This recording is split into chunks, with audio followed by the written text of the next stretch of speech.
Double आपको मिल जाएगा। तो मतलब बेसिकली जितना आप लगाएंगे उतना आपको बच जाएगा। CSR के नाम फंसाया गया कि प्राइवेट कंपनी का CSR होता है, हम CSR आपके लोगों को ट्रांसफ़र कर देंगे अकाउंट में, और आप हमें जैसे 20 लाख दोगे तो हम 40 ट्रांसफ़र करेंगे, तो 20 लाख आपको पूरा बच जाएगा। इनको इस लालच में फंसाया गया, ये लालच में उसमें आ गए हैं। पैसा मैनेजर का अपना नहीं, उसने बैंक के पैसे का दुरुपयोग किया। बैंक से पैसा, दूसरी ब्रांच से पैसा लाया गया, अपनी ब्रांच में ऑन पेपर दिखा दिया पैसा आया है, लेकिन पैसा कैशियर को दिया नहीं गया। तो सरकारी पैसे यानी बैंक के पैसे का दुरुपयोग भी हुआ। उनका एम यह था पैसे मिल जाए के पैसे में बैंक में जमा कर दूंगा उतने पैसे अनऑफिशियली। तो ये इस पर तरह से पूरा फेल हुआ।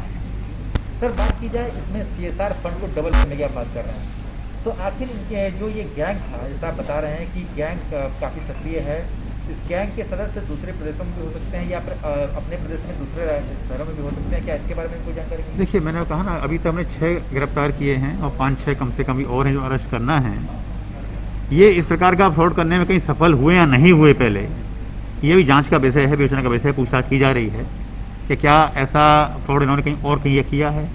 इसलिए मैं आपके माध्यम से भी कहना चाहूँगा, यदि किसी के साथ ऐसा फ्रॉड हुआ हो तो और उन्होंने शिकायत कंप्लेन ना करी हो तो कृपया हमारे सामने आएँ, तो हमें भी उसमें हेल्प मिलेगी और बाकी हम लोग पूछताछ कर रहे हैं। सर जो ये पूरा मसला हुआ है, इसमें क्या आपको कोई इन्वेस्टिगेशन ऐसे भी कर रहे हैं कि बैंक मैनेजर के अलावा भी बैंक में कुछ लोग शामिल होते हैं? अभी तो देखिए, डायरेक्टली शामिल तो खाली बैंक मैनेजर निकल के आई, कैशियर की लापरवाही निकल के आई कि कैशियर ने लापरवाही आई या लालच है, ये भी जांच का विषय है। कैशियर को पैसा नहीं देना चाहिए था, जब रिकॉर्ड में पैसा जमा किया गया तो कैशियर का दायित्व था कि उसे पूरा पैसा मांगते, उनसे फोर्स करते हुए मुझे पैसा दीजिए, तो उन्होंने ऐसा नहीं किया। ऐसा क्यों नहीं किया? उनका तो कहना यह है कि भाई मुझे उन्होंने डांट दिया था, अभी तो मैं पैसा ला के दे रहा हूँ। बाकी क्या है वो अभी जांच कर सकते। ये लालच था, बेसिकली लालच था। डबल कहाँ से कर पाते, बेवकूफ़ बनाने की पूरी तरीका था। डबल करना होता तो हत्या क्यों होती, पैसा लेके क्यों भागते। उन्होंने लालच ये दिया कि हम किसी कंपनी का पैसा आपको ट्रांसफ़र कराएंगे, आधा आपका हो जाएगा, आधा हमारा हो जाएगा। ये लालच था बेसिकली। कितनी गिरफ्तारियां अब तक 6 गिरफ्तारियां हुई हैं।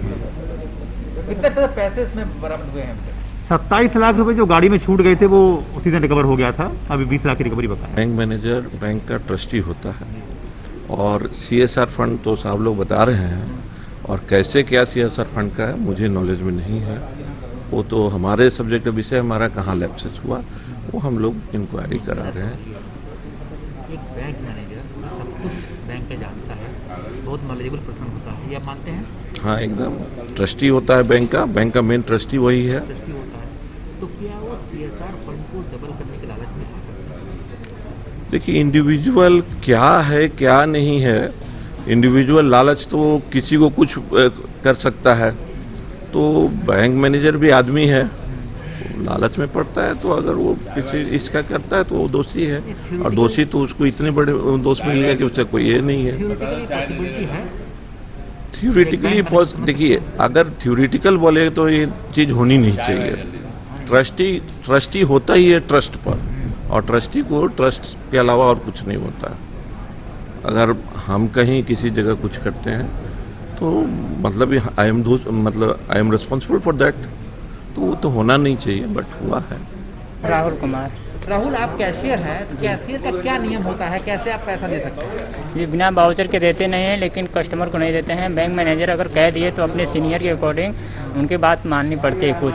तो मैंने ATM में डालने के लिए 6 लाख दिए थे, बाकी मुझे नहीं मालूम कि क्या हो रहा है ब्रांच में क्या नहीं। मैं दिन भर बिजी था, जब बाउचर मेरे पास आया मैंने बोला सर ये क्या है, बोले कि तुम करो, डांट के बोले, और मैंने एंट्री कर दी।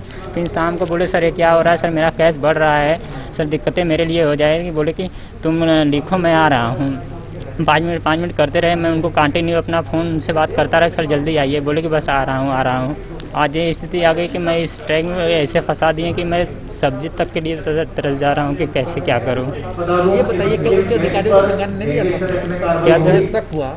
नहीं, मैनेजर साहब से मैंने कहा, इसके बाद कई बार मैनेजर साहब थोड़ा सा बोले भी कि तुम क्या बोलते छोटी छोटी बात के लिए यूनियन में या ऊपर बोल देते हो, मेरी जिम्मेदारी नहीं है, मैं नहीं संभाल सकता हूँ, मुझसे तुम कहो हर बात।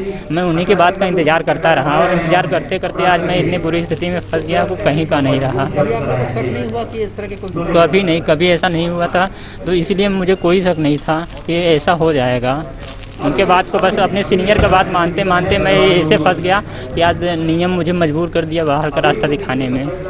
मैं कभी नियम पे नहीं था, लेकिन उनकी वजह से आज मैं बाहर का रास्ता हर जगह से देखने को मिल गया मुझे।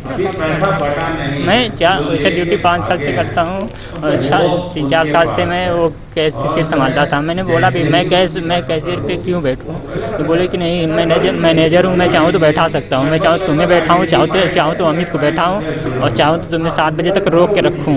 मैंने ये बात भी ऊपर बोली थी, तो लोग बोल रहे हैं कि अगर मैनेजर की बातों को मना नहीं करना है। आज उनकी बातों को न मना करने का ये नतीजा है मेरे पास।